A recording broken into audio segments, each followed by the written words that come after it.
Chapter 270. The divine tree swung its flying blade, which turned pale blue and twisted through the air.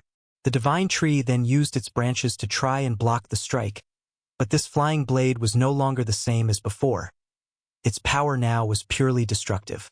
The tree had to use two branches, intertwining them together, and then a massive explosion erupted in space. Damn, the divine tree wanted to feel its own strength and confirm something important. He could control the direction of the attack. The upgraded version of the flying willow leaf blade could now function like a guided missile, with his mind strongly linked to it. Upon closer inspection, the blade didn't just resemble a willow leaf, but seemed to contain a sky within it.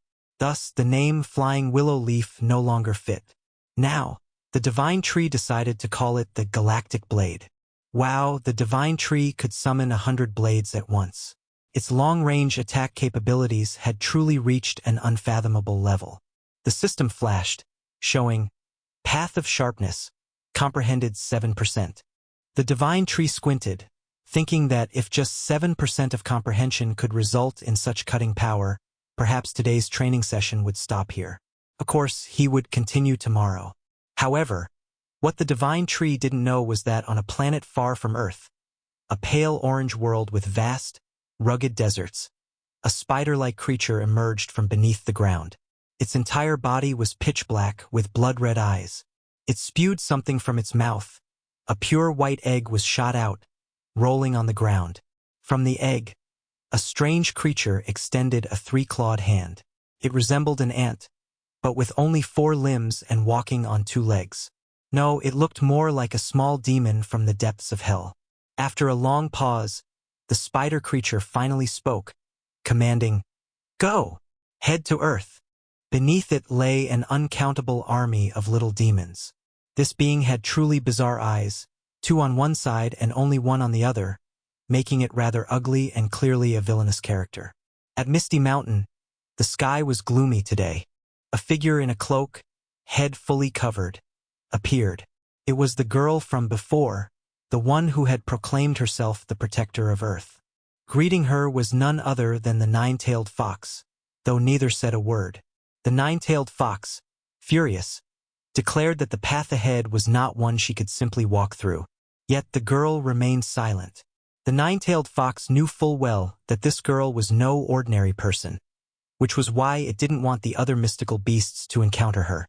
From the fox's perspective, this girl possessed limitless spiritual power, radiating a soft pink aura that felt as oppressive as her master.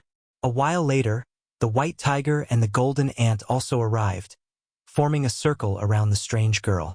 Fearing a misunderstanding, the girl spoke up, saying that she had not come to cause trouble and that the beasts need not be overly concerned.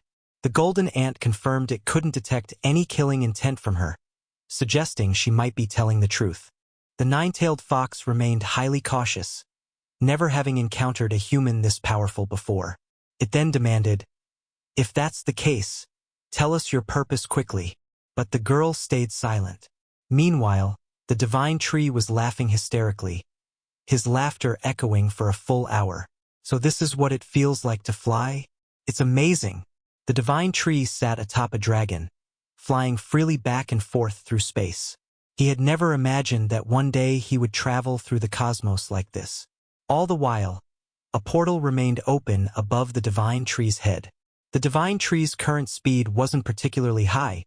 It was only fast enough to match humanity's fastest missiles. They approached a planet's asteroid belt, and it just so happened that the divine tree wanted to test the power of the dragon beneath him. The azure dragon opened its mouth and unleashed a pale blue spiritual energy blast. The energy shot through countless asteroids, obliterating everything in its path. Indeed, the power was beyond the divine tree's comprehension. Checking the information panel, it read, "Innate Divinity Transcendent Tier 5 Life Talent.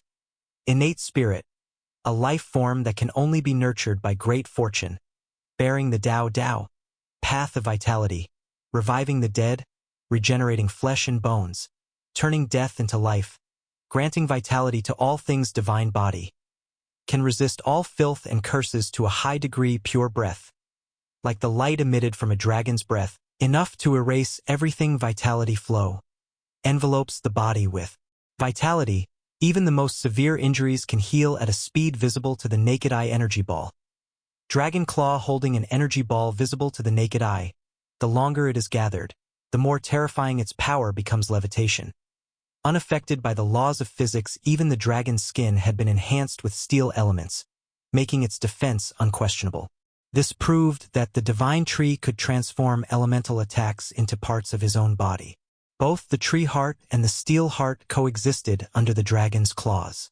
The tree heart possessed infinite vitality, while the steel heart transformed life into powerful metal. Now, whether it was his offensive power, defensive power, or abilities, the divine tree had surpassed his strength during the battle with darkness. With all due humility, the divine tree had to admit he was incredibly powerful. Meanwhile, on Earth, a tear had appeared in the fabric of space. From the rift, a small, fiery red demon with one eye and two horns emerged.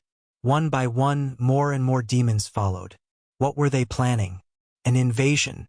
End of chapter 270.